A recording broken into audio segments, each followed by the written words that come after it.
Sebelumnya kita bahas apa?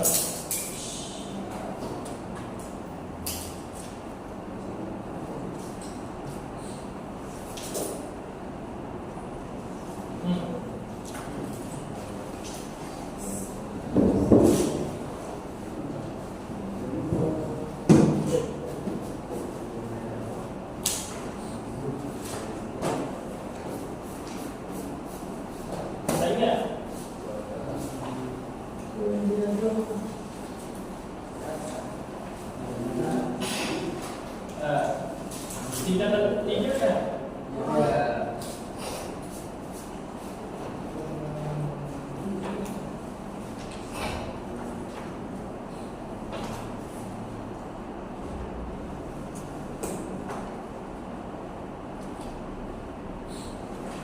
Akhlak Islamiyah atau fikih? Akhlak Islamiyah kan?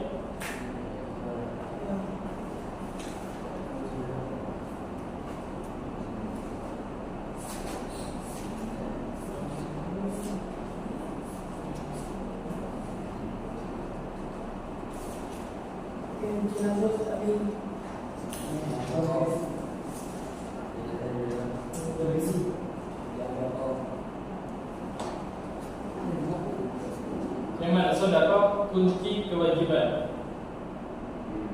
Ya. Hah? Halaman berapa tuh? Oh, sholat jenazah. Ya. Oke. Ini kayak sini ada.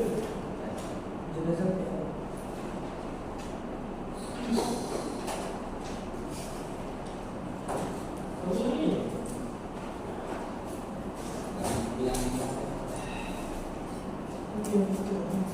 Oke.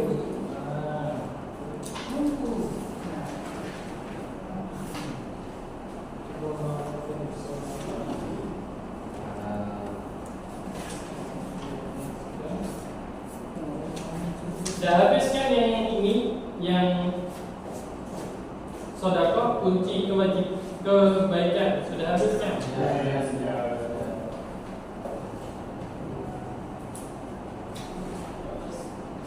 Apa ya? Saya tak ingat.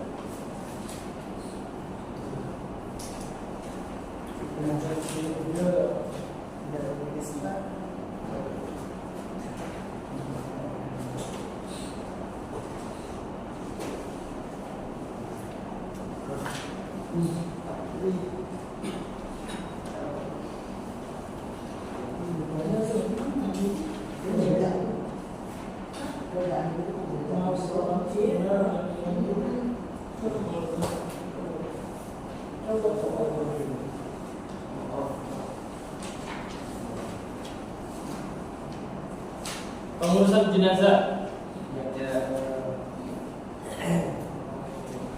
sampai mana? Belum sama sekali.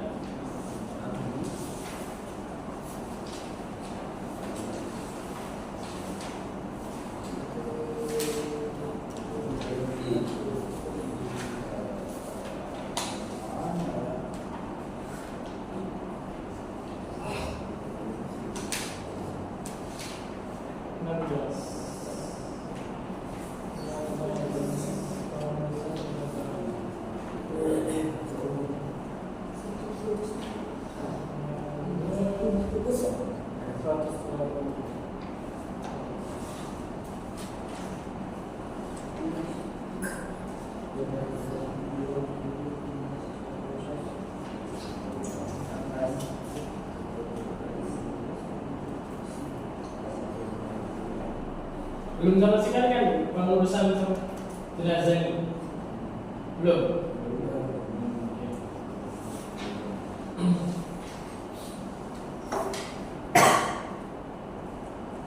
Saya tak ingat.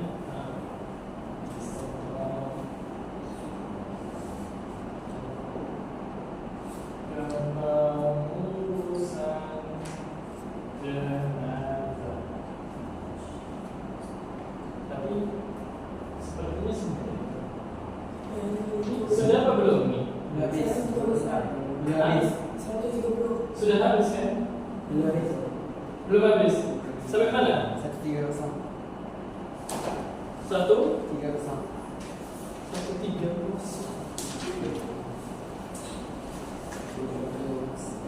Oke. Kewajiban terhadap jenazah.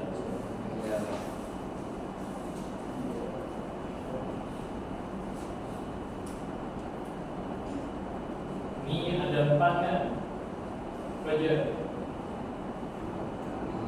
3, 4. Memandikan,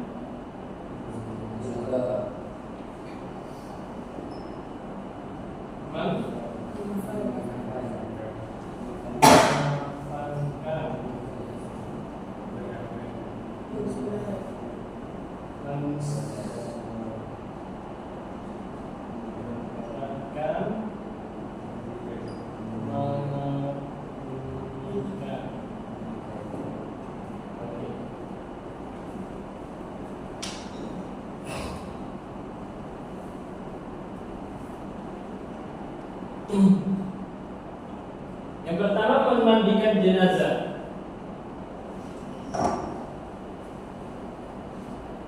Maksud daripada memandikan jenazah ini meratakan air ke seluruh tubuh jenazah. Jadi jenazah juga perlu kita mandikan. Ya, sebagaimana kita mandi, jenazah pun juga perlu kita mandikan.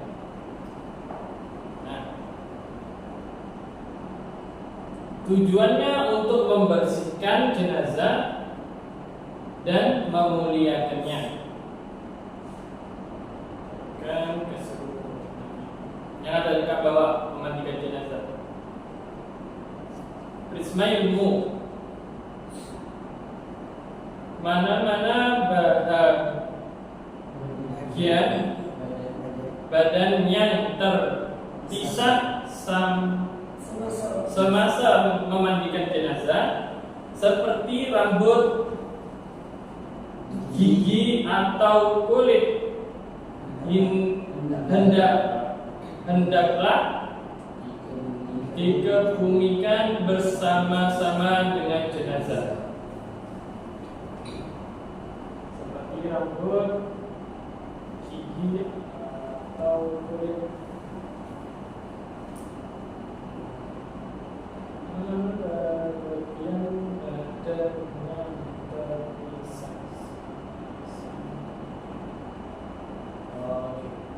Nah ini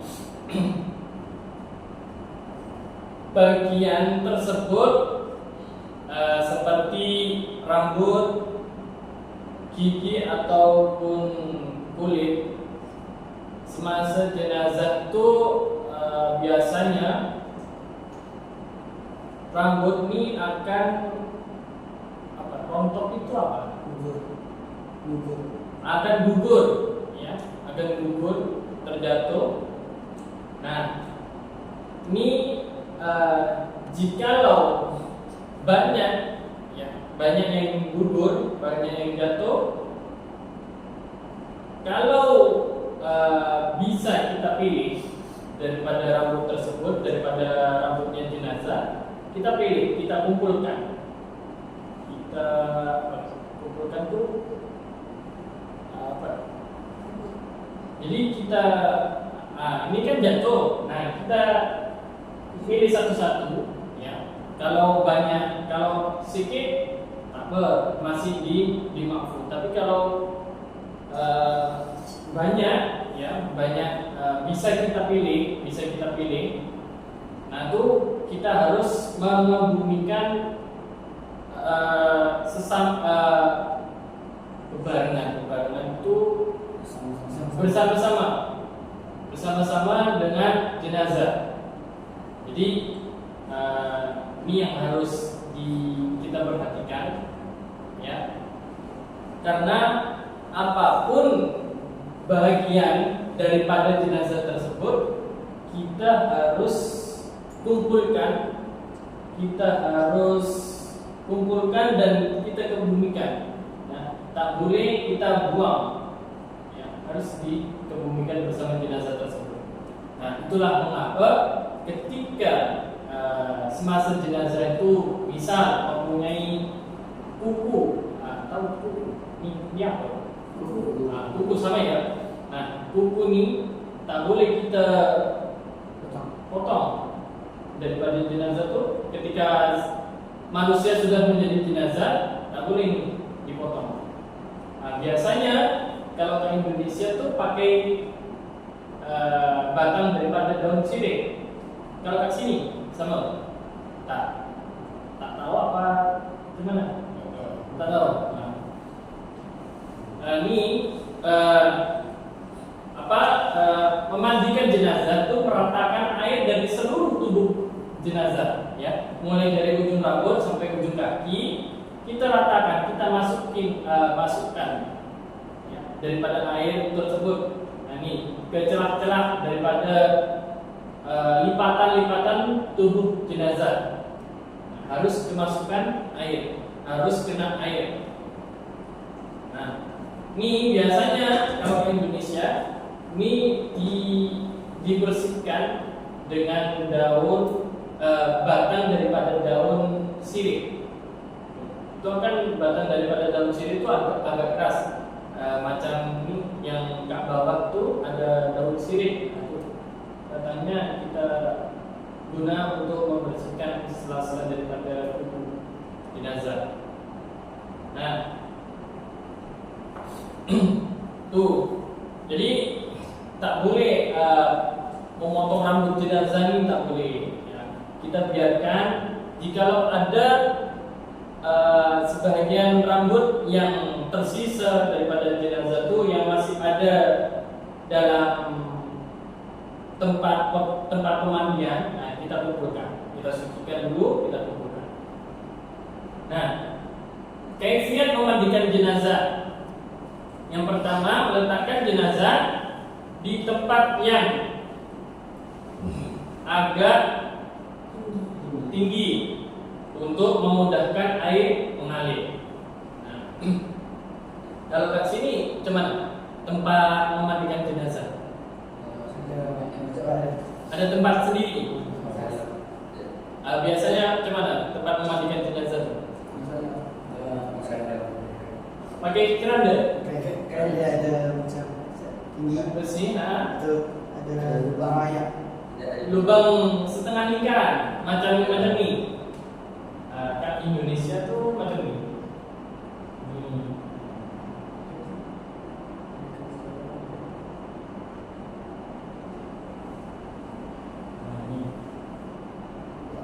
Ini berlubang. Oh, sama. Terus ini ada jalur air. Sini. Ya, macam tu. Sama.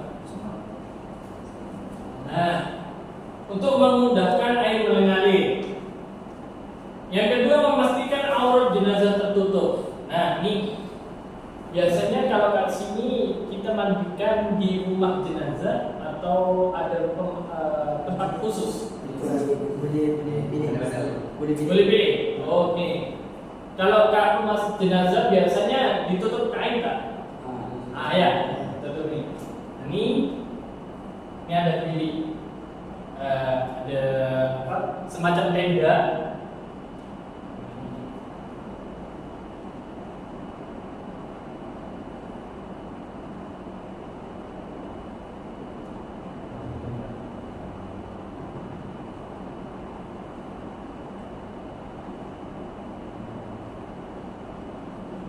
Nah, ini biasanya ditutupi sama kain. Kita tutup kain melingkar. Tapi ke atas ini biasanya tak ditutupi. Macam tu. Nah, kalau ke sini macam tu, sama. Berbeza. Kalau ke sini macam mana? Oh, tak tahu. Okey. Kalau perempuan bisa semua, lelaki semua. Kalau jenazah perempuan yang bisa semua. Perempuan yang semua, jadi tak pakai tenda.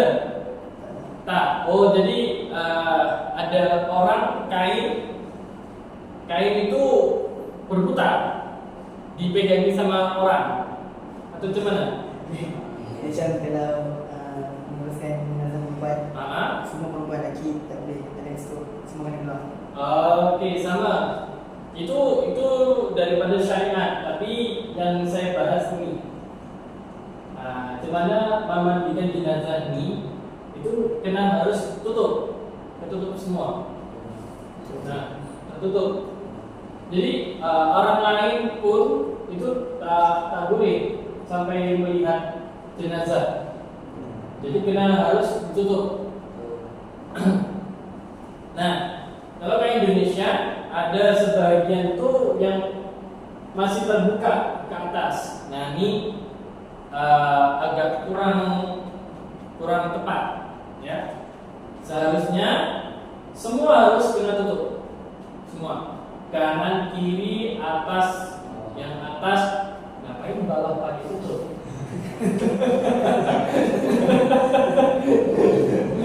Ya, kanan, kiri, depan, belakang, atas ini harus kena tutup, ya.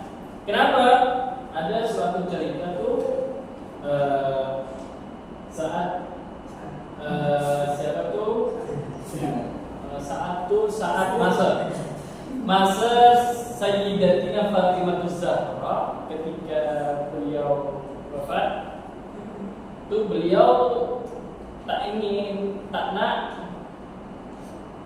nak semua kafan daripada beliau itu terlihat oleh orang yang bukan mahramnya. Jadi harus betul-betul menjaga daripada kehormatan beliau. Itu kain dibeli oleh perempuan.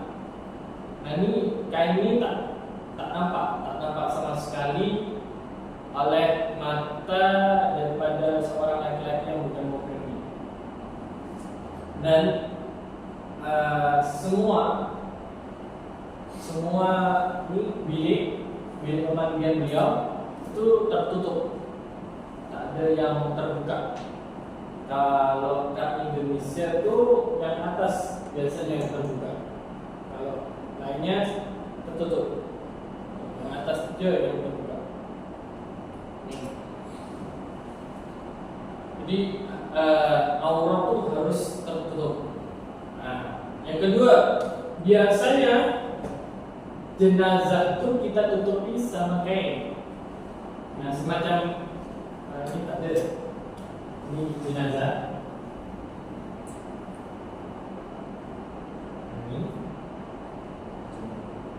Ini kita tutup kain. Ada kain untuk tutup. Biasanya kain jurik namanya. Kain jurik itu kain batik. Kain batik yang macam ini.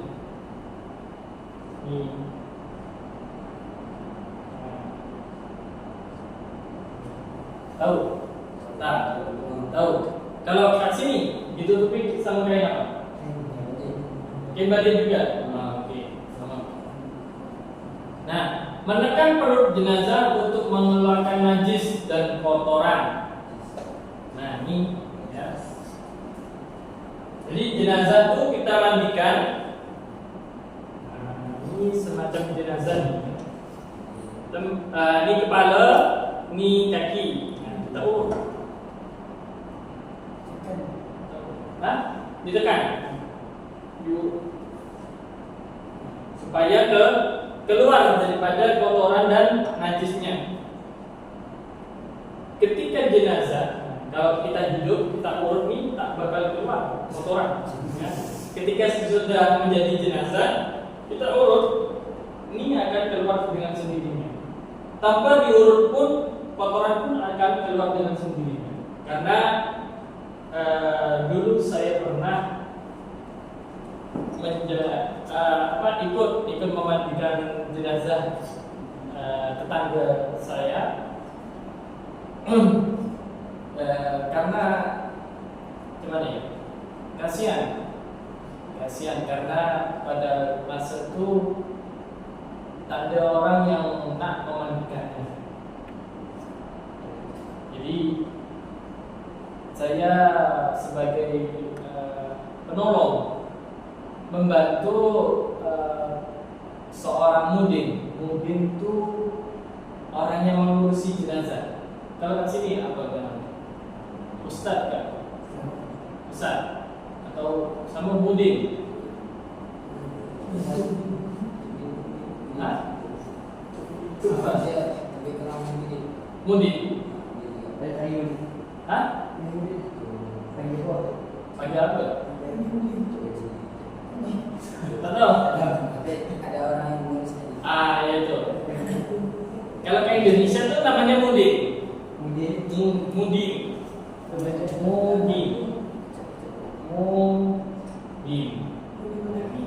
Ini orang ini sebagai pengurus daripada jenazah. Nah, kalau ada orang meninggal kita panggil nih kalau ke Indonesia. Nah, pernah tuh saya membantu pas saya angkat daripada jenazah tersebut, keluar, angkat dia, itu keluar kotoran tanpa perlu diurut, karena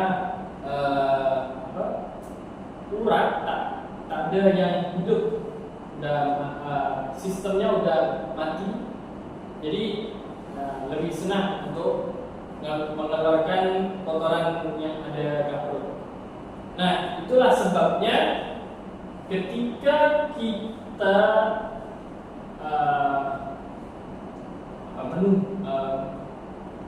semacam ada orang nih mau meninggal, kita tunggu, kita tunggu dan kita kan talqin.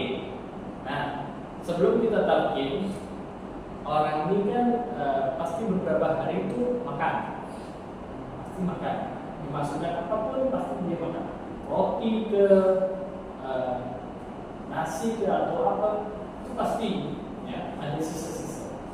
Nah, Rasulullah SAW itu menganjurkan bahwasannya ketika orang 3 hari sebelum dia meninggal, orang tersebut harus berpuasa selama 3 hari. Atau kalau tak itu 1 hari sebelumnya, dia akan tak enak, tak sedap untuk memakan apapun, dia kurang nyaman, kurang selera makan. Nah, ini kita anjurkan untuk berpuasa, tak makan apapun, tapi kena minum. Kenapa? Ketika orang tersebut nazar, tahu kan nazar? Diambil daripada nyawanya, bibirnya tuh pasti kering. Nah, kita basah. Kita ambil air sedikit, kita basah.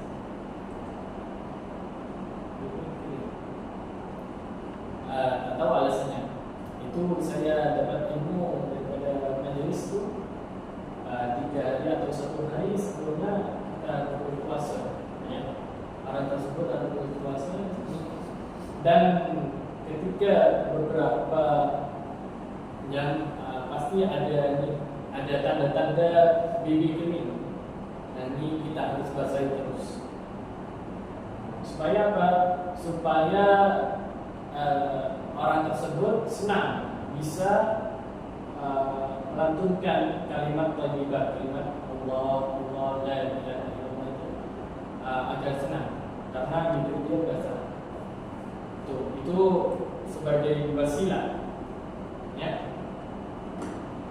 Nah, lepas menekan perut jenazah ketika memandikan, yang keempat, membersihkan seluruh tubuh jenazah daripada najis dan sembarang benda yang boleh menghalangi air. Nah, hal-hal yang menghalangi air apa? Ini kalau kitab yang ada Kak Indro namanya Muwahakan.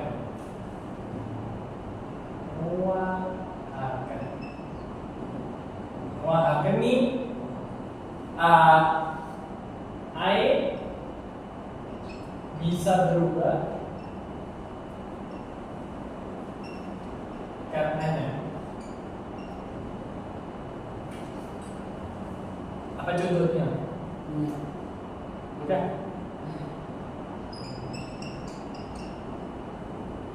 Tahu beda? Kosmetik tuh. Nah, itu bisa merubah air, namanya muahakan. Nah, kalau ini membersihkan seluruh tubuh daripada najis dan benda yang boleh menghalangi air. Menghalangi air itu semacam ini boleh beda. Tapi kalau mayitnya laki-laki, mungkin ada beda. Ya, kalau mayitnya perempuan biasa ada kosmetik itu, bukan mayit yang sakit, tapi mayit yang bisa dia nak pergi bekerja, lepas itu dalam suatu perjalanan dia terjatuh, meninggal dunia. Nah, ini harus dibersihkan dulu terlebih dahulu sebelum kita niat untuk memandikan jenazah. Semacam kita nak pergi mandi jenazah, mandi besar. Nah, kita harus membersihkan apa-apa saja yang ada pada kulit kita. Nah, itu juga berlaku daripada kita memandikan jenazah. Sampai sini maka ya, kita harus membersihkan dulu terlebih dahulu. Entah itu kena kotoran ke yang tadi keluar sebelum dimandikan tadi keluar, nah, kita bersihkan dulu. Pasti kita mandikan, dibersihkan dulu. Membersihkan gigi jenazah, lubang hidung, telinga, celah-celah tubuhnya. Nah, ini lubang hidung, lubang telinga, ini kita bersihkan. Ya, kita bersihkan. Nah, yang ada kukunya, yang ada kotorannya tuh, yang hitam-hitam, kita bersihkan. Nah, biasanya ya saya cakap tadi menggunakan batang daripada daun sirih. Itu bukan. Itulah mengapa beratnya dari seorang yang memandikan jenazah. Harus bersih. Ini lubang hidung, lubang telinganya harus dibersihkan. Yang keempat, yang keenam, jenazah diwudukan dengan sempurna. Jenazah diwudukan. Bagaimana caranya jenazah ini wudu? Main bangun, wudu. Dia sudah meninggal. Orang yang memandikan jenazah itu akan mewudukan, ya, disucikan daripada hadas kecilnya. Ya, kita basuh tangannya mulai dari kanan, kiri, kita basuh. Terus kita patahkan air ke muka, kita sendiri yang niat. Kita niat untuk mewudukan jenazah tersebut. Tapi saya tak paham macam mana niat bilughatul Arabiyah. Saya paham itu yang niat Indo. Saya niat berwudu untuk mayit tersebut lillahi ta'ala, karena Allah. Tapi kalau bilughatul Arabiyah dengan bahasa Arab saya kurang paham. Nah, ini ada niatnya. Niat daripada memandikan jenazah. Sahaja aku memandikan wajib mayat ini karena Allah. Boleh. Kita niat untuk kita niat dalam bahasa Indo, bahasa Melayu, bahasa Inggris pun boleh, ya, karena Allah faham daripada bahasa-bahasa. Tak mungkin orang Inggris berdoa kepada Allah semacam kita berdoa, ya. Ya Allah, berikanlah saya jodoh, berilah saya rezeki yang halal, barokah, yang banyak, lagi berkah. Nah, dia menggunakan bahasa sendiri, kita pun menggunakan bahasa kita sendiri. Membuka muka, tangan, tak perlu berkumpul ya, tak perlu berkumpul karena tak bisa. Ya, seorang lain berkumpul tak bisa. Tak bisa, tak boleh. Tak boleh atau tak bisa? Jadi tak boleh. Ya. Membuka. Nah, lepas tangan, rambut, lepas itu telinga, lepas itu kaki. Kita ambil daripada fardu wudunya. Oke. Menyiram seluruh tubuh jenazah yang nomor 8 dengan air yang telah dicampurkan dengan daun bidara dan sabun. Ini tentang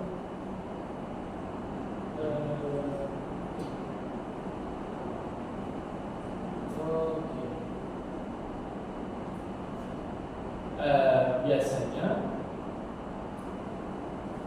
wudhunya tuh yang belakang sendiri.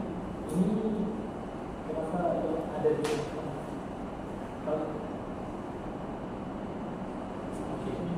apa? Kita ikut daripada buku ini. Sama kan? Kita ikut je. Karena saya dapat ilmu berbeza, tapi tak apa, sama je. Wudu dulu, lepas tu kita niat, lepas tu kita siram dengan daun bidara dan sabun. Tahu kan daun bidara? Tahu. Okay. Macam mana daunnya? Bulan. Kecil atau besar? Kecil. Batangnya ada duri tak? Ada. Daun bidara, batang daripada daun bidara itu ada. Dan buahnya tu tahu apa? Rasanya macam apa? Hah? Tak pernah makan apa? Pernah. Nah, rasa-rasa apel macam mana?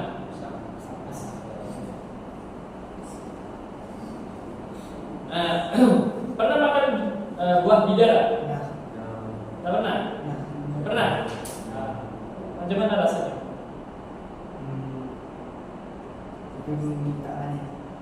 Tak manis. Dia tak manis.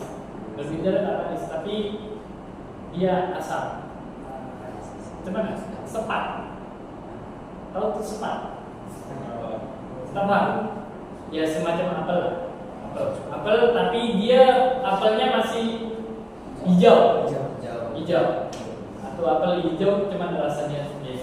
Rasa daripada buah daun bidara. Nah ni, ya kita siapkan air. Ya. Jadi mayat tu harus wangi, ya. Harus wangi. Okay. Nah, kalau ke Indonesia itu ada beberapa, tahu baskom wadah. Kita siapkan beberapa wadah. Ya. Ada wadah air sabun. Kedua ada wadah untuk air daun, air bunga. Nah, ada 7 rupa bunga tuh ditaruh dalam wadah. Lepas tu kita kasih air. Nah, tuh air sabun, air bunga. Yang ketiga air campur barus. Tuh 3 wadah nih kita biasanya lepas dimandikan nawaitu ghuslan wajib lihadzal mayyiti lillahi ta'ala. Saya niat mandi wajib lihadza untuk lihadzal mayyiti, untuk mayit tersebut, untuk mayit ini lillahi ta'ala, karena Allah Ta'ala.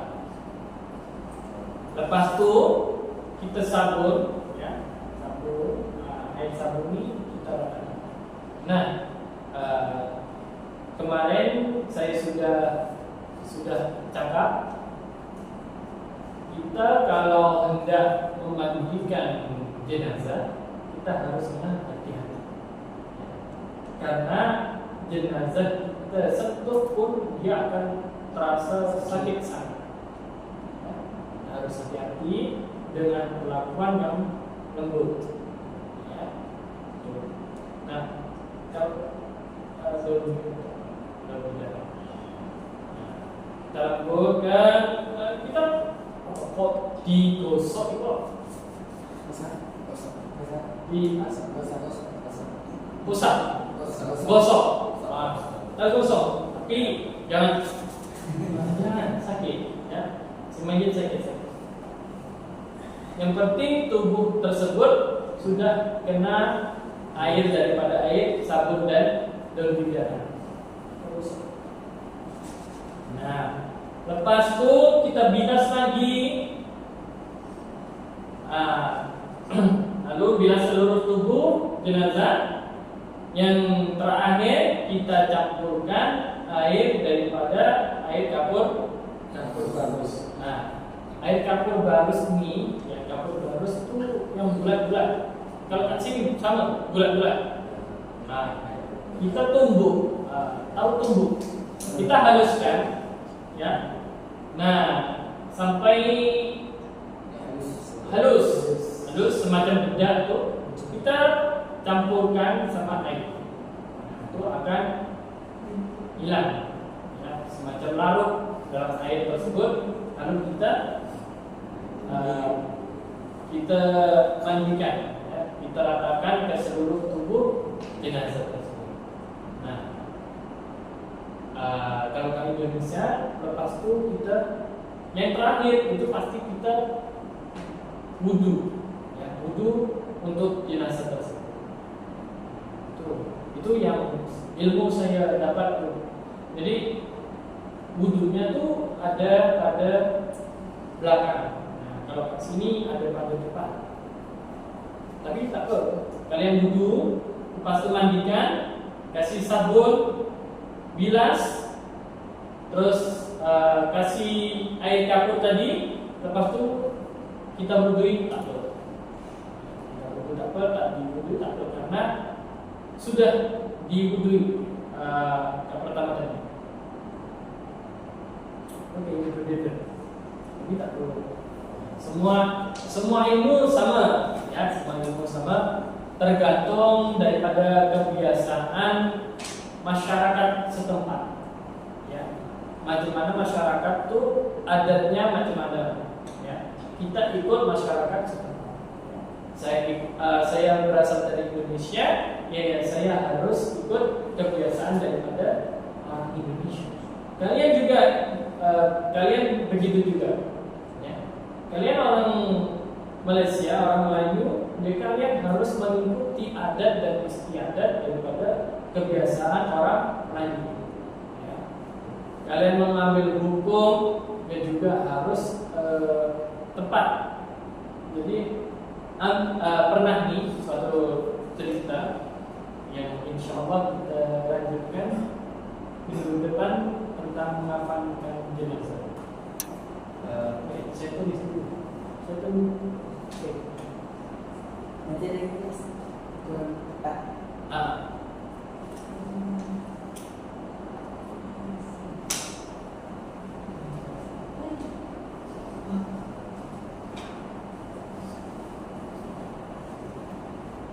Nah, ada suatu cerita seorang ibu rumah tangga, tapi dia tinggal di daerah kutub. Dia tinggal di daerah yang dingin. Kalau tak salah tuh daerah Eropa, mendekati kutub utara. Nah, ketika dia sakit, ya, lebih tepatnya si istri yang sakit, si suami, ya, laki daripada istri tersebut menelpon, dia itu asli misal asli Asia, ya. Asia ini kan ada dua musimnya, ada dua, musim panas, musim hujan, musim panas, musim dingin. Nah, kalau kat sana itu cuma satu musim aja, ya dingin terus di kutub utara. Nah, si istri ini sakit dan si suami ini tak tahu macam mana cara memandikan daripada istri, karena waktu itu dia sakit selepas dia haid, kena harus mandi wajib kan. Nah, tapi si istri ini sakit, dan kalau sakit kita kan tak boleh menggunakan air dingin. Si suami tanya ke Ustaz masa kecilnya dulu, ya Ustaz, macam mana caranya kita nak mandi wajib, sedangkan kat sini airnya dingin. Harus mandi wajib, harus menggunakan air yang netral, air mutlak. Maksudnya air mutlak itu air yang bersih, suci yang kat situ. Jadi tak boleh ada air hangat, tak boleh. Nah, oke, tapi si suami ini masih ragu. Apa ragu? Ragu juga. Ragu. Si suami ragu. Macam mana nih Ustaz? Si istri sakit, tapi harus mandi. Tapi mandinya menggunakan air dingin. Orang sakit dimandikan air dingin. Bisa sembuh apa malah sakit? Malah sakitnya. Setelah dimandikan, si istri tersebut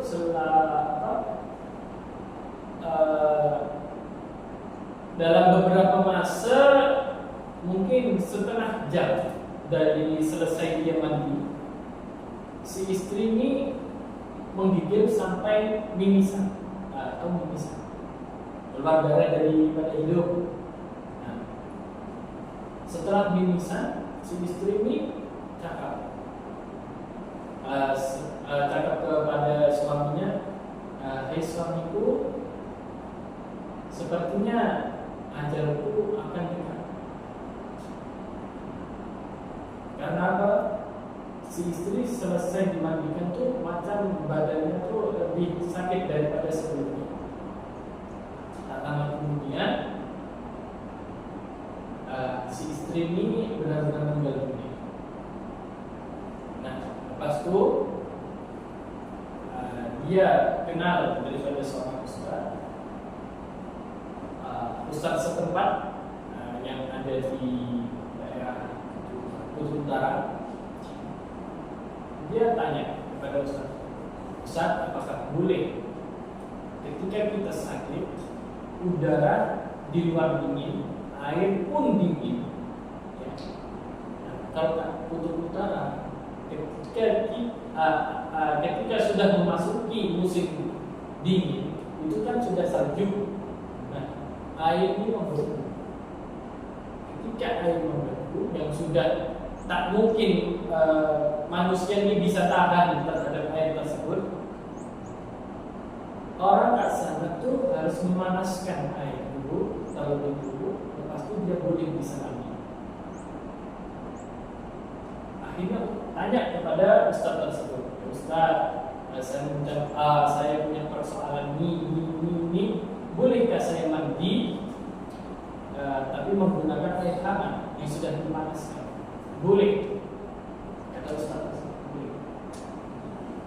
Dalam hal ini bisa kita simpulkan, ketika kita berada di daerah mana, kita akan mengambil hukum daripada daerah tersebut. Kita tak perlu mengambil hukum asal kita. Kita berada di misal kita berada di daerah Malaysia, Melayu, kita hukumnya pakai hukum apa kita sini? Imam Syafi'i, Imam Ghazali, Imam Syafi'i. Nah, kita pakai ilmu daripada Imam Syafi'i. Ketika kita berada di daerah yang yang keluar daripada daerah Syafi'i, ya, misal kita ke Arab atau kita ke Kutub Utara, itu kan berbeda, sudah berbeda iklim, sudah berbeda mazhab. Kita ambil hukum daripada daerah tersebut, karena kita sudah berbeda dari tempat asal. Ya. Jadi jangan ambil hukum yang masih ada pada daerah kita. Kita sesuaikan apa yang menjadi kebutuhan daripada kita. Ya. Jadi harus kita sesuaikan, jangan ya macam ini. Tadi kalau di Indonesia tuh ada ayat 7 rupa. Kalau ke sini ada ayat 7 rupa daripada bunga, ayat bunga ada tak? Ayat sana. Ayat sana. Ayat bunga. Jadi kita Ayat sana bunga. Ayat bunga. Jadi ayat itu ada bunga mawar, bati, terus kenangan, terus sedap malam, ada. Tuh, ini sama berarti. Nah, kita harus fleksibel dalam memilih hukum ini, ya. Kita ada keamanan. Dari sini paham atau apa? Paham.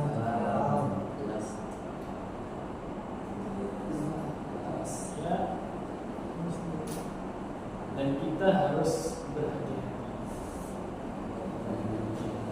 Ketika kita mengambil hukum, kita juga harus bisa bertanggung jawab daripada apa yang sudah kita ambil. Ya. Kita sudah mengeluarkan hukum. Oh, ini boleh, ini tak boleh. Kelak di akhirat kita juga harus mempertanggungjawabkan apa yang sudah kita keluarkan. Itu mengapa hati-hati harus kita fikirkan. Ya, itulah mengapa ketika ayat Quran itu pasti ada artinya macam ini. Hanya untuk orang-orang yang berakal. Nah, itu Al-Quran mengajarkan bahwa kita harus berpikir, ya, sebelum kita mengambil tindakan. Semua itu harus dengan ijtihad. Allah mengasih pikiran kepada kita supaya kita berbeda daripada makhluk yang lain, makhluk ciptaannya sebagai hewan, tumbuhan ada pikiran, ada otak, macam malaikat, syaitan. Ketika malaikat diperintahkan oleh Allah, malaikat sujudlah kamu kepada Adam. Dia tak berpikir, ngapain saya sujud? Ngapain? Tak. Tapi malaikat patuh. Ketika diperintah, dia langsung patuh. Kalau manusia, kamu keluar. Kamu pasti akan berpikir, kenapa saya keluar? Kan saya nak belajar. Kenapa saya keluar? Untuk apa saya keluar? Ustaz menyuruh apa? Keluar apa? Kok saya keluar? Pasti berpikir. Itulah Al-Quran sudah mengajarkan kepada kita bahwa kita harus senantiasa selalu berpikir apa yang akan. Jangan berbuat lepas itu berpikir, jangan. Ya. Kita berpikir dulu, lepas itu berbuat. Ya. Oke, kita lanjut nanti pukul 4. Semoga apa yang kita dapatkan hari ini bisa bermanfaat dan bisa kita terapkan.